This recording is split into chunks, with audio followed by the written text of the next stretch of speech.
दोस्तों, रंगों का त्योहार होली का इंतज़ार सभी को रहता है। पूरे देश में धूमधाम से यह त्योहार मनाया जाता है। होलिका दहन हिंदू धर्म के अनुसार शुभ मुहूर्त में ही किया जाता है। भद्रा काल में होलिका दहन नहीं किया जाता और इस बार फाल्गुन मास की पूर्णिमा तिथि को होली का पर्व धूमधाम से मनाया जाएगा। अगर आप भगवान की कृपा पाना चाहते हैं तो इस दिन आप कुछ आसान से उपाय भी कर सकते हैं। होली की अग्नि में 3 चीज़ें भूल कर भी नहीं डालना चाहिए। इसे डालने से आपके घर में गरीबी आ सकती है, घर में कंगाली आ सकती है। ऐसी पूजा होली पर कभी नहीं करनी चाहिए। हमारे हिंदू धर्म में होली का त्योहार बुराई पर अच्छाई की जीत का प्रतीक माना गया है। होली का पर्व खुशियों और रंगों से जुड़ा होता है। होली की रात को दिव्य शक्तियों की रात माना जाता है। इस दिन आसुरी शक्तियों का नाश होता है और दिव्य शक्तियों का उद्गम होता है। इससे दरिद्रता को नाश करने का, जीवन में चल रही परेशानियों को मिटाने का, दुख तकलीफ सारे कष्टों से छुटकारा पाने का सबसे अच्छा दिन माना जाता है। शास्त्रों में नक्षत्र विद्या में होली की रात को सिद्धि की रात कहा गया है। इस दिन नकारात्मक और सकारात्मक ऊर्जा दोनों ही बहुत सक्रिय रहती है। इसलिए लोग सदियों से इस दिन सिद्धियां हासिल करने के लिए उपाय करते आए हैं। होली की रात में जो साधना की जाती है वो बहुत ही कारगर और फलदायी सिद्ध होती है।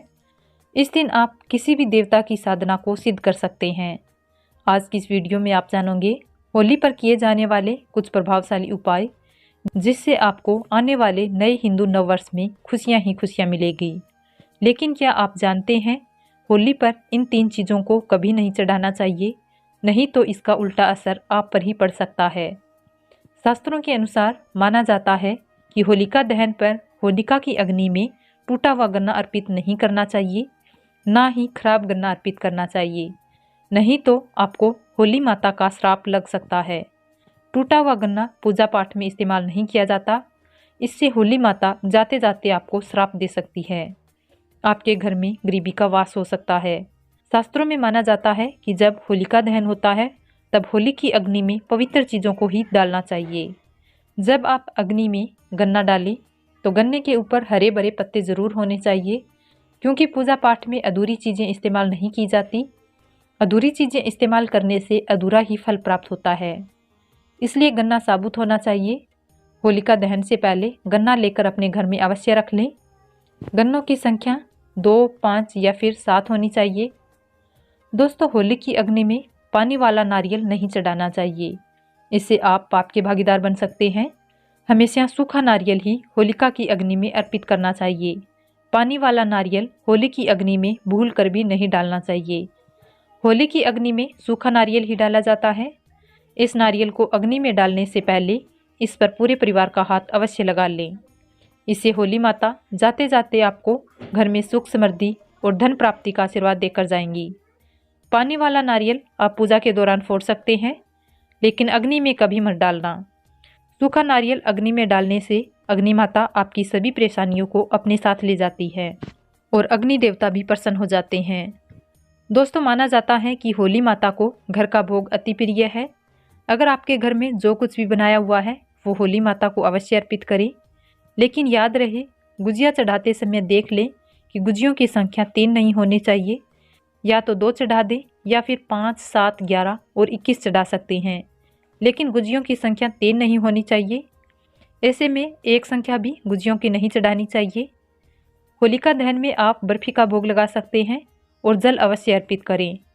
होलिका दहन में गाय के गोबर से बने उपले यानी बलकुड़ियाँ अवश्य चढ़ानी चाहिए।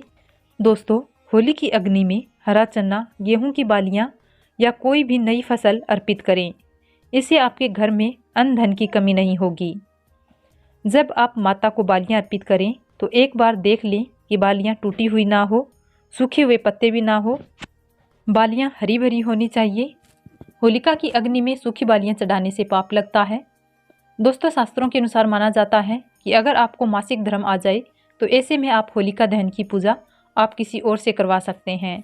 आप पूजा का पालन वैसे ही करें जैसे करते आए हैं, लेकिन मासिक धर्म के दौरान होलिका दहन के पास नहीं जाना चाहिए। आप दूर से ही होलिका दहन देख सकते हैं और आप किसी और से पूजा पाठ करा सकते हैं और इससे आपको फल भी अवश्य प्राप्त होगा। दोस्तों, होली की अग्नि में चावल के बने पापड़ तथा कच्चे चावल अवश्य अर्पित करने चाहिए। होलिका दहन में चावल अर्पित करने से धन प्राप्ति होती है। इससे आपके घर में जितनी भी गरीबी होगी सब नष्ट हो जाएगी। कचरी पापड़ होलिका दहन में अवश्य अर्पित करने चाहिए। इसे होलिका दहन से पहले जूठा नहीं करना चाहिए। आपने जो कचरी पापड़ बनाए हैं वो होलिका दहन की अग्नि में अवश्य अर्पित करें। इससे आपके घर में धन की कमी कभी नहीं होगी। दोस्तों, माना जाता है कि होली की अग्नि में बगैर अर्पित किए गुजिया नहीं खाना चाहिए। जब माता को भोग लगा दे तभी आप इसका सेवन कर सकते हैं। और सभी परिवारों में गुजिया एक दूसरे को अवश्य खिलाएं। इससे आपसी प्यार मजबूत होता है। हमेशा याद रखें कि माता को गुजिया का भोग लगाने के बाद कन्याओं को गुजिया खिलाने से अपार धन पुण्य प्राप्ति होती है। साथ ही नवदुर्गा और माता रानी का आशीर्वाद भी प्राप्त होता है। दोस्तों, इस दिन गाय को भोग अवश्य लगाना चाहिए। गाय को मीठा खिलाने से कई जन्मों जन्मों तक पीढ़ी राज करती है। इससे सभी देवी देवताओं को भोग लग जाता है। इस दिन गाय माता को गुजिया का भोग भी अवश्य लगाना चाहिए। इससे गौरी मैया का आशीर्वाद सदैव आप पर बना रहेगा। दोस्तों, होलिका दहन के अगले दिन आपको होलिका की राख अपने घर अवश्य लेकर आनी चाहिए और पूरे परिवार को इस राख का तिलक करना चाहिए। इस राख को आप काले कपड़े में बांधकर हमेशा अपने घर में संभाल कर रखें। अगर छोटे बच्चे को नज़र दोष हो जाए तो इस राख का तिलक उन्हें लगा सकते हैं। इससे नज़र दोष टूट जाती है। इस राख को आप काले कपड़े में बांधकर दुकान या घर के गल्ले तिजोरी में भी रख सकते हैं। इससे धन में बढ़ोतरी होती है। इससे आपको किसी की बुरी नज़र भी नहीं लगती। होली की राख से आप काफ़ी कुछ कर सकते हैं, जिससे आपके घर में धन दौलत सुख समृद्धि की प्राप्ति तथा नकारात्मक ऊर्जा नष्ट भी हो सकती है। दोस्तों, माना जाता है कि होली के दिन सफ़ेद चीज़ कभी नहीं लेनी चाहिए।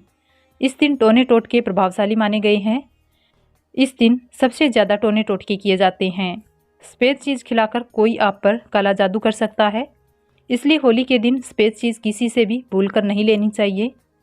दोस्तों, वेद पुराण के अनुसार माना जाता है कि होली खुशियों की सौगात लेकर आती है।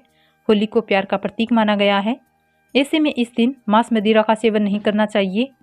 शास्त्रों के अनुसार माना जाता है कि भगवान कृष्ण को होली का पर्व अति प्रिय है। इसलिए इस दिन कोई भी ऐसा कार्य नहीं करना चाहिए जिससे भगवान कृष्ण क्रोधित हो जाए। पुराणों के अनुसार माना जाता है कि इस दिन होली अवश्य खेलना चाहिए। होली का रंग कई नकारात्मकता को अपने आप नष्ट कर देता है। इसलिए जो मनुष्य सच्चे दिल से होली खेलता है उसके ऊपर होली मैया का आशीर्वाद सदैव बना रहता है। होली एक पवित्र त्यौहार है। होली का पर्व सच्चे दिल से सच्ची श्रद्धा के साथ ही मनाना चाहिए।